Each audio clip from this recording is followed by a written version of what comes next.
Bismillahirrahmanirrahim. Inna oyatuna kalkafa fasuli rabika wanhar shaniyek inna shaniyek fuwal abtar.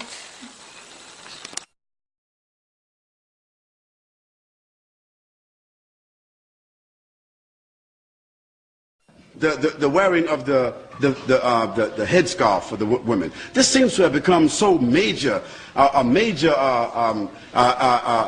aggravation. Why should women who want to wear a veil, why should this have been such a source of aggravation today? Why is that? I don't understand it.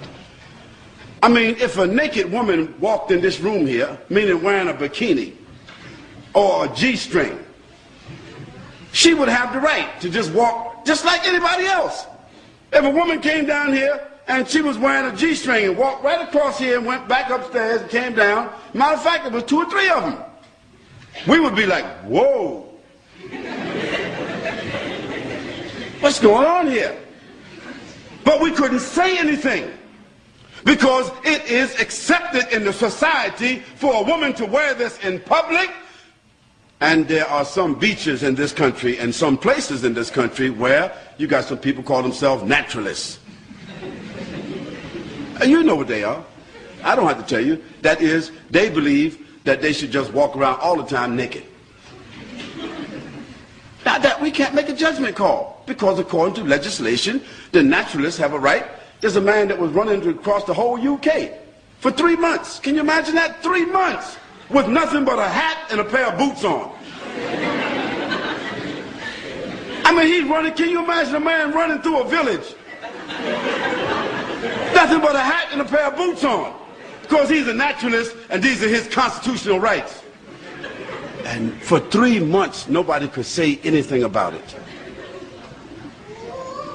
Well, I say that in a society where people are allowed to express themselves that way, why should there be a problem about Muslim women, whether in the schools or otherwise, choosing the preference to cover their heads or to cover their bodies with loose garments?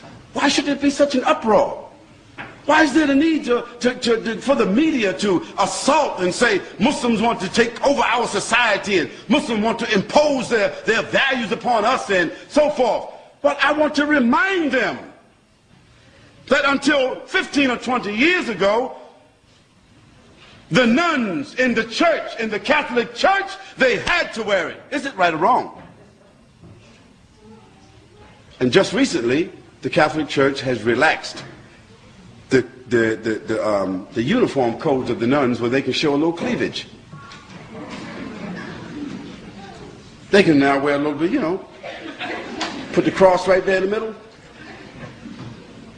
They don't have to wear a headpiece anymore, and they can show a little bit of thigh. Well, that's their right. We can't say anything about that. But when I went to church, to the Catholic Church, when I was 17 years old, all the nuns were looking like the sisters are looking today. So society has changed, but why should our values have to change?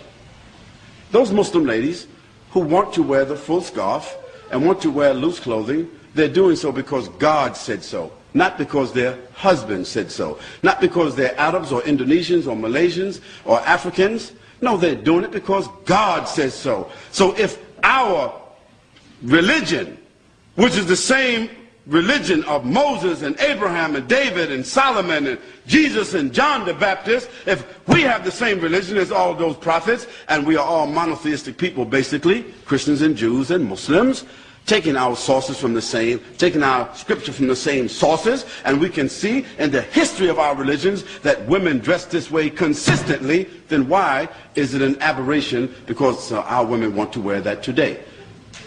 What do they want our women to do? Do they want our women to take off their head scarves and all put on G-strings? Would that be said? Or now y'all all the same, now it's okay. No, we say it's not okay. And we say as Muslims we have the right to preserve what we consider to be decent and dignified clothing and apparel and appearance.